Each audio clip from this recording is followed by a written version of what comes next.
I hate making videos. I can't see if the flipping thing is working or not.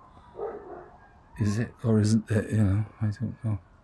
Oh yeah, this I can see now. Right.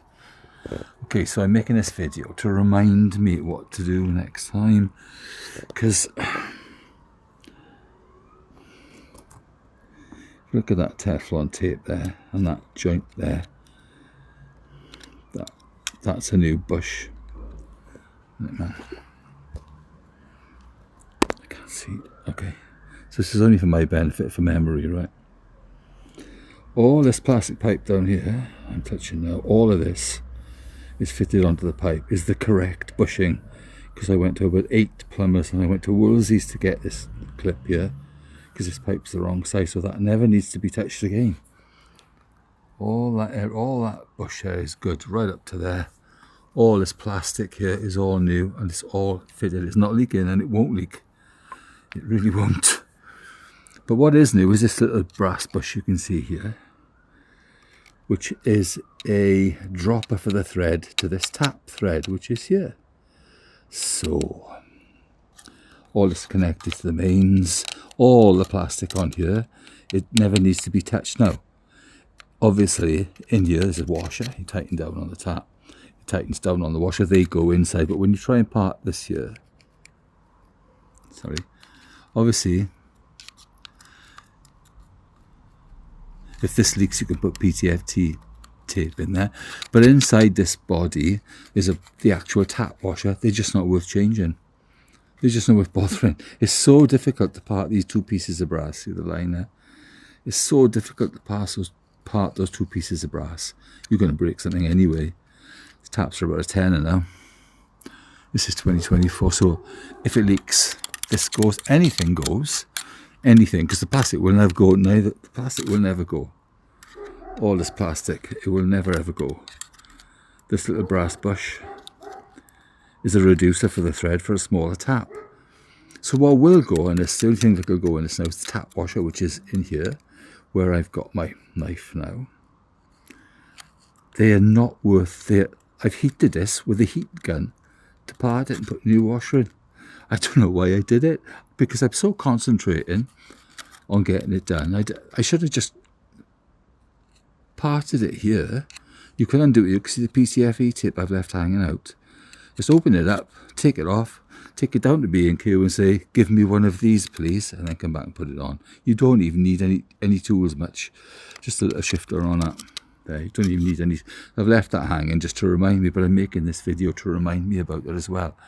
If it goes, throw the brass tap away, put a new one in. You can see the PTFT tape in there, that's where it parts. So this is just to remind me this is all now solid and fixed and it's just not leaking at all. But if it starts and I need a new tap washer, no, go to B&Q, take this off and just get a new tap, screw it back in. You don't even need any tools. So I fixed that today and it's a nightmare to do. I'm not doing all that again, all this pipe work again. It's a nightmare. I just get a new tap.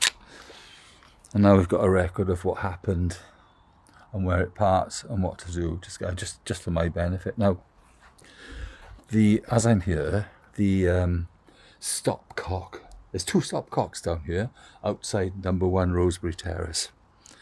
Outside my house here, right outside number 1 Plasmar Terrace. There's a big, huge one, which is a water main.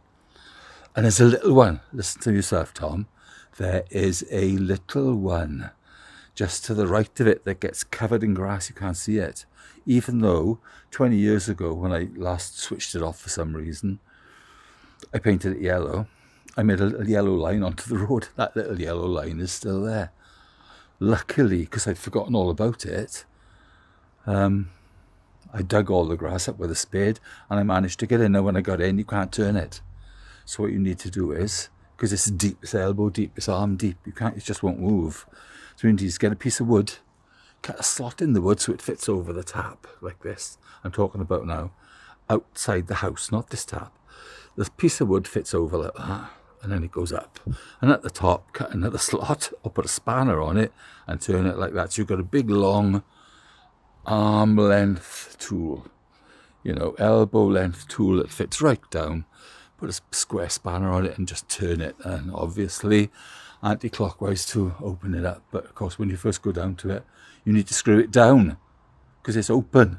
So screw it down clockwise with your piece of wood, and it needs to be quite tight or it still keeps coming through. So it's just for my memory. I think I need to add anything else to that for my own memory. I don't think so. Oh yeah, Woolsey, I got this via the pipe experts, because the guy, when he put this in here, he bodged it in with an olive and a bit of PTF. How it lasted all those years, I'll never know. But this is a proper fit. In this one, you couldn't get this off with a pair of pliers. If you undid it all and tried to get this off this pipe, it would not come off. It just doesn't come off. They lock onto the pipes, and it came from Woolsey in Llansamlet. Woolsey plumbing suppliers or pipe fitters over by, where is it? Oh, Eurocar Parts, opposite Tesco. It's on that estate, if I ever need another one. But anything goes wrong with this tap, anything, I'll just put a spanner on there where my knife is now. I'll put a spanner on there where my knife is now. Twist it, I'll take the tap off, chuck it away, take it down to B&Q, get a new tap, BTFE it, the thread inside and tighten it up again. No tools needed, really. I mean, it probably if you use the tap as a lever, it'll come off by hand. Use the tap as a lever. Anyway, this is all a big memory for you, so next time it's much easier.